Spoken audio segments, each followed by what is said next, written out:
17ਵੀं तरावी में 21वें पारे की तिलावत की है।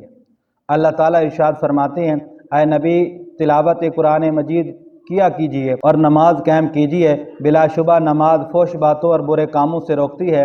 अहले किताब से मुबासा करने में खुश उसलूबी इख्तियार करें ताकि आपकी बात इन लोगों के दिल में उतर जाए, और इनसे कहिए कि अहले किताब, हम जिस तरह अपनी किताब पर ईमान रखते हैं इसी तरह तुम्हारी किताबों पर भी ईमान रखते हैं। हमारा और तुम्हारा माबूद एक ही है। ऐ नबी, आप तो किसी से पढ़े लिखे हुए नहीं हैं, लेकिन ये लोग क्यों शक में पड़े हुए हैं कि कुरान आपने खुद तसनीफ़ कर लिया।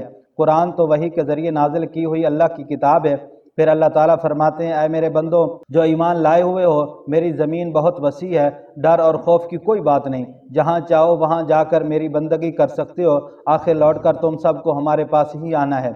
अब इसके बाद सूरह रूम शुरू होती है। इसमें अल्लाह ताला इरशाद फरमाते हैं, अगरचे इस वक्त ईरान के ख़िलाफ़ जंग में रोमियों को शिकस्त हो गई है, लेकिन चंद साल के अंदर वो भी फिर गालिब आ जाएंगे और मुसलमानों को खुशी नसीब होगी। फिर अल्लाह ताला ने बहुत सी निशानियों का जिक्र फरमाया जिन पर गौर करके इंसान तौहीद इलाही का कायल हो जाता है। अल्लाह ताला का दीन सीधा और सही है, इसमें तगय्युर और तबद्दुल नहीं है, लेकिन अक्सर लोग ये बात नहीं समझते। ऐ नबी सल्लल्लाहु अलैहि वसल्लम, ना मानने वालों को खा तुम किसी तरह समझाओ, वो मानने वाले नहीं हैं, इनके दिलों पर जहालत की मोहरें लगी हुई हैं। अब इसके बाद सूरह लुकमान शुरू होती है। इसमें अल्लाह ताला इरशाद फरमाते हैं, हमने लुकमान को दानाई अता फरमाई थी, वो हमारा शुक्रगुजार बंदा था। जो शख्स भी शुक्र अदा करता है वो खुद अपने ही फ़ायदे के लिए करता है, क्योंकि अल्लाह ताला न शुक्रगुजार बंदों की न शुक्रगुजारी से बेनियाज है। लुकमान अलैहिस्सलातु वस्सलाम खुद भी शिर्क से पाक थे और उन्होंने अपनी औलाद को भी इस लानत से बचाया था। लोगों, अल्लाह ताला के गज़ब से बचो, रोज़े क़यामत से डरो। जब कोई बाप अपने बेटे की मदद नहीं कर सकेगा, गुरूर की चाल न चलो और लोगों से मुंह फेर कर नफरत से बात न करो, नरमी से गुफ्तगू करो, क्योंकि आवाज़ों में सबसे करख्त आवाज़ गधे की है। अब इसके बाद सूरह सजदा शुरू होती है। अल्लाह ताला इरशाद फरमाते हैं, ये कैसी अजीब मंतिक है कि हमने इस वसी कायनात को तख्लीक करने की कुदरत रखते हैं, लेकिन कुरान को बकौल मुनकरीन के नाजिल नहीं फरमा सकते।